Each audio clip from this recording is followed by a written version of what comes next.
here's my sense. What do you think? And then the gal or the guy says, yeah, let's lean into that. And then you go, but do this and that. And, hey, will you give me some of this? And you go, yeah. And all of a sudden you're in a synergy.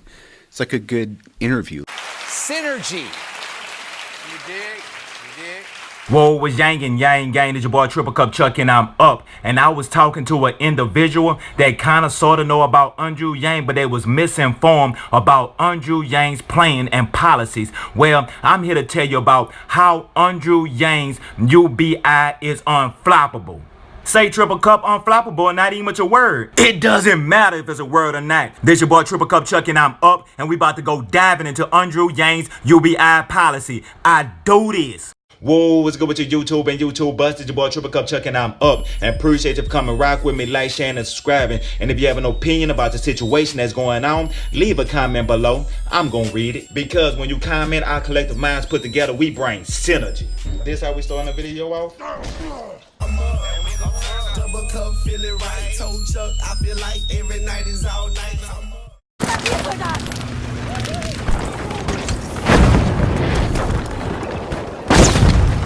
I'm up. Some of this information might be regurgitated,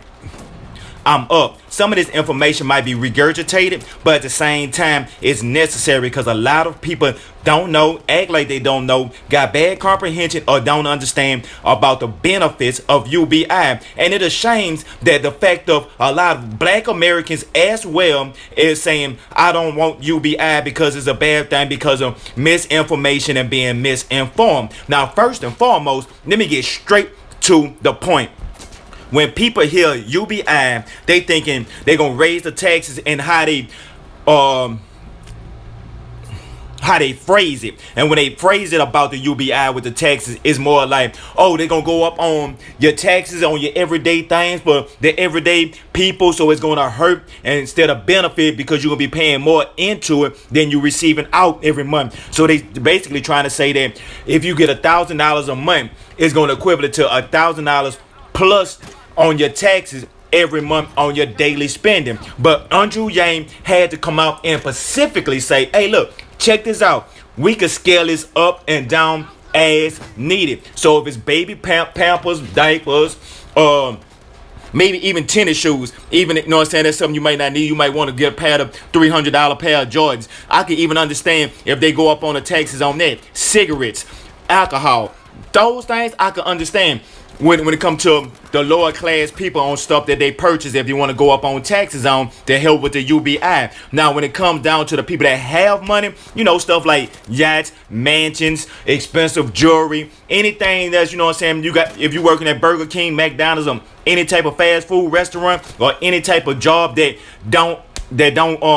you won't make enough money where you could have to be able to spend like that, then I understand those things should not affect us. Now, with that being said, the people that don't understand this UBI, if you do not like UBI, one or two things is going through my mind about you is, one, you as a person that say, I prefer for me and my family not to be able to receive extra income to help us out just because I don't want to see this person have $1,000 and have that same opportunity. Now, if you feel like I don't want to see the next man survive or the next man thrive in life, then I understand why you hating UBI, because you are a selfish type of person, because you feel like it should be just you making money, and going up on minimum wage and all that stuff will not work. Have a job, make $15 an hour. You started from 10. By the time 5 years come around, you made $1 raise every year for 5 years. Now, all of a sudden, out the blue, minimum wage is $15. The person working at McDonald's or Burger King that's coming straight out of school, or, you know, doing a little job for extra money, now they getting $15 an hour. You to work your ass off to reach this level. Not saying every individual fall under these circumstances, but so you to work and you to fell under this here. Now, minimum wage $15 an hour. Your employer is not gonna say, oh, you make it $15 an hour. Minimum wage went from 7 something to 15, so that means I can need to bump your pay up to $27 an hour. It don't work like that. So now the people that's struggling, that's making it, the lower middle class that's almost obsolete, will actually get hurt even more that way.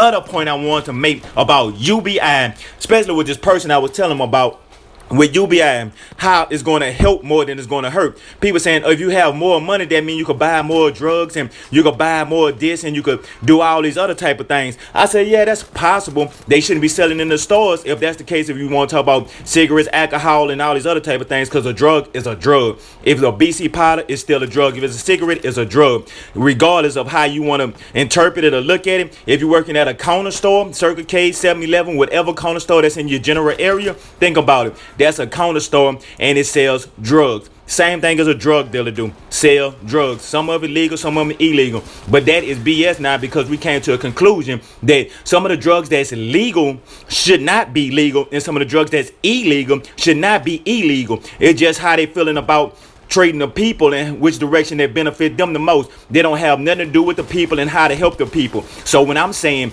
UBI is there for actual people and not for the people that's in Congress and these billionaires, it's actually to help out the everyday average American people. Now the third thing is, when people saying about UBI, it's going to hurt the community, make people more violent and have more money to do terrorist acts or whatever you want to call the acts that a person might make besides for playing on a video game. What I'm trying to say is, think about it. Round income tax time every year. Watch how the crime rate go down. Watch how the people getting along. They going to the stores. They, hey, how you doing? What's up? You know, you see a lot of people that have an abundant mindset because this 1 month out of a year they have UBI. Now just imagine 1 month of UBI compared to 12 months of UBI. So when a person is getting this every month on a month, they have a more confident feeling about, I could take this risk, I could take this chance, I could leave this person that I'm staying with simply because I have to and I have no other place to go.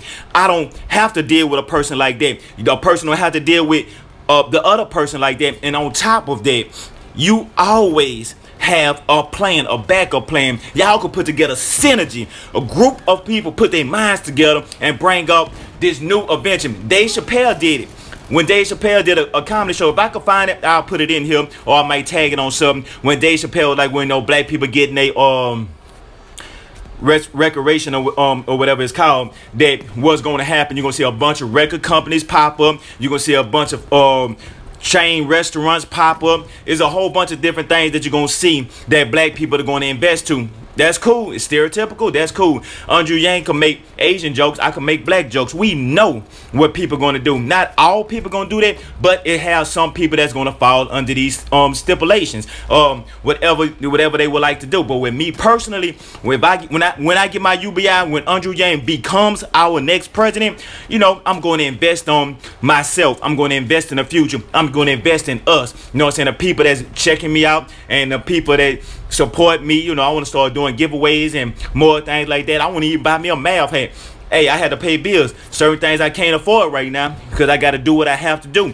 But when you have extra money to be able to do things that you want to do, it could be more beneficial. Now, I'm just using me for an example because who can I talk about more than myself when it comes to what I know I could do and what I know I need? Even if a person is not on the same level as me, mind frame as me, don't want to do the things that I'm doing, even if they want to take the money and blow it, it doesn't matter. They spending that same money. If they blowing it 99.9999% of the time, they spending it right there in the neighborhood that they are in, right there in your own environment, that's pumping money into your community, that's giving more opportunities to say, this local business say, oh, they got this $1,000-some coming from these 100 people that stay in this apartment complex right here by us.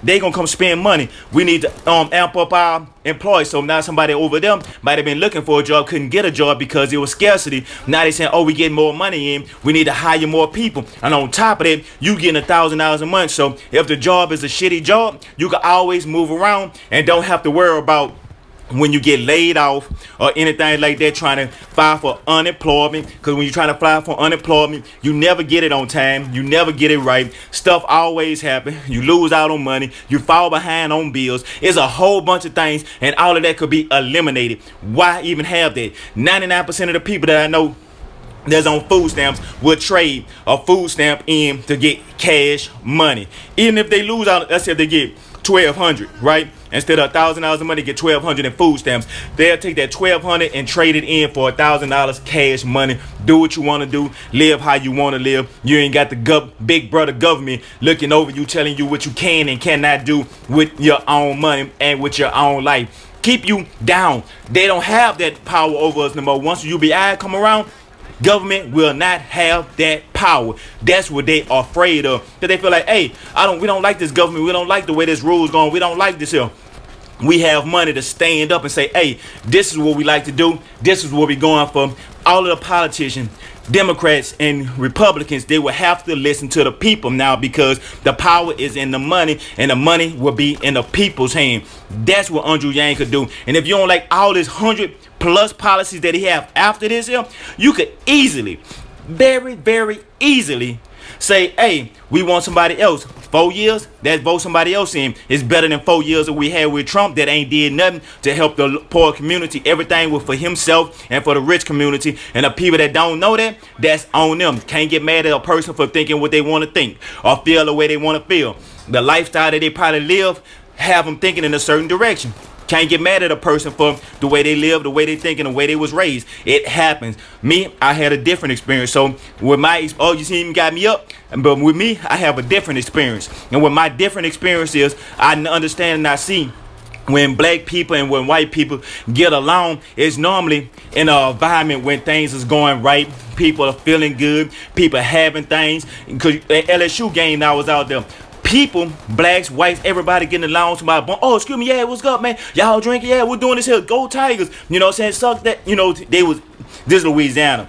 We don't have no chill at all. Zero. Down here, you should know that. South, you should know that. No chill. It's actually harder for us to talk with more northerners, because when we say stuff, a lot of them will get offended, because when we say what we say it straight. We don't sit there and say they got this extra big word that mean the exact same thing. No, we just gonna say what it is. People get offended. Oh well, you gotta have tough skin down here. But we all get along like that. People don't realize the South might have a lot of prejudice in it, but a lot of that's coming from the lack of resources, the lack of funds. People got to live off the land. When more than one person is trying to live off the same land, a lot of time it's hard, because you got to compete, you got to fight, you got to go out there and struggle, and you got to strive. You don't want to send your child to a college that he got to pay for the rest of his life, get stuck inside of a house that he got to pay for the rest of his life, get an automobile, he have to be stuck for the rest of his life, and he don't have a guaranteed way that he could pay for it and survive off of this here. Nobody wants that for their kids. But what people want for their kids, to have a successful life, be happy, have a family, and continue on the generations, and be prosperous inside of their own community and across the world. You know, people want to see people survive. People want to see people do good. But what I did notice in my neighborhood, well, I'm going to say not neighborhood, in my area, in Baton Rouge, they have a scarcity mindset where I can get a job and work for somebody. And I say, oh, they say, what you do? I drive or do this here for this person here. Like, oh, you work for that? That's, you know, that's what's up. That's what's up. But I could be the same person. I could say, you say, what you do? Well, you know, me, I sell cars for a living. That's my own thing and stuff like that. And people look at you like, so you don't have no job? But see, they have a scarcity mindset. But then when you go to a bigger area, let's say for example Atlanta. So if you go to Atlanta and you go to the club and you see somebody, you talk to a girl and they ask you, oh, so what you do for a living? And you be like, oh, I work for such and such, I drive trucks. And they gonna look at you like, you work for somebody else. You don't have your own company, you know, because it's an abundant mindset. And that's what we're trying to get to the people. You know what I'm saying? It's not left, it's not right, it's forward. Man, it's your boy Triple Cup Chuck. I do this, man. I love gaming. I love comic books. I love, man, it's a bunch of geeky nerd stuff. And it's crazy because, you know, I'm from the South. You know, people say because you black, you from the South, you're not supposed to like certain things. You stereotypical. But me personally, I'm more of a nerd, a geek. You know, I like to have fun and I like to enjoy myself. I like to, you know, clown, have fun. You know what I'm saying? I got to give a shout out to my brother from Grassroots. Complete opposite, but we still brothers from this, you know what I'm saying, from with the same struggle. You know what I'm saying? I respect him 1,000%. You know what I'm saying? So check him out, Grassroots. You know, got mad. Man, dude, they're cool too. He is up there and he gave me a shout out. And I'm small compared to most of the YouTubers that's out there. But that's neither here or there. The only thing that really matters is we all coming together as one. And the only person that could beat Donald Trump is Andrew Yang. Simply because He is the only candidate Donald Trump supporters will vote for because he had the same not characteristic. He had the same qualities of Donald Trump, but he have a better solution. And that's all people are looking for. People is not trying to be Democrats. People is not trying to be Republicans. People trying to be Americans. That's all we ask for, because Democrats and Republicans have failed us all. Not one, not some, but all. Look what they doing with the Medicaid. Look what they doing to the schools. Look how they doing our streets. Look how they bringing and branching out, and they started on bringing in automation and trying to slip it under people's nose that they don't know that this is what's actually killing our jobs. I can go into a grocery store, and if you ever heard of Save-A-Lot, now in this grocery store, you have to put a quarter in the basket to get a basket. I ain't finished, not finished. And Save-A-Lot, you have to pay to get a bag to put your groceries in. You think I'm bullshit? If you never heard of Save-A-Lot, you think I'm bullshit? Check it out. Look it up for yourself. But with that being said, inside of Save-A-Lot, they have a Amazon. I never seen it before, so I can't tell you exactly what it is, but it caught my eye because of Andrew Yang, to be honest with you. It caught my eye. What I noticed in Save-A-Lot, they have this machine thing that say, oh, you can pick up your orders here at Save-A-Lot. And I'm like, this grocery store having this type of stuff, and then you have, example, you know, all the kiosks, there's computers and stuff like that. That don't need to be explained because we see it every day. Well, it's your boy Triple Cup Chuck. I'm out. Remember, I don't do this for me. I do this for we. Man, I knew I was ran, but man, y'all gotta say it's feeling like this shit. Fuck.